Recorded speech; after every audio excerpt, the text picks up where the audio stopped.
Welcome to the Banker Lamp. Please enjoy the video. You begin by verifying edition and eligible build.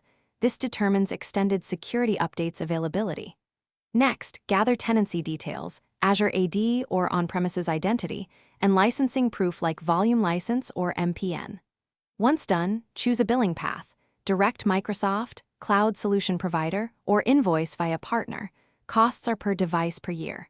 Make sure devices are fully documented with device counts and purchase dates. That preparation gets you into the enrollment flow faster and avoids breaks later.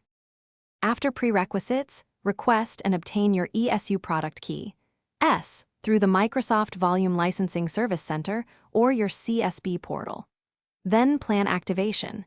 Choose MAK for one-time activation or KMS for centralized renewals. Register keys in your activation server and set client activation windows. Once activated, configure Windows Update for Business or WSUS to approve and deploy monthly ESU cumulative updates.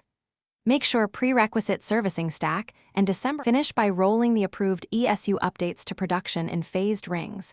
Monitor installation success and activation state via your management console. Renew ESU subscriptions and keys each year. Do not wait until last minute because expired keys stop updates. If something goes wrong, check common causes. Missing prerequisite KBs, wrong edition or build, key type mismatch, or clock skew preventing activation. Contact your CSB or Microsoft support with your licensing proof and error codes if local fixes fail.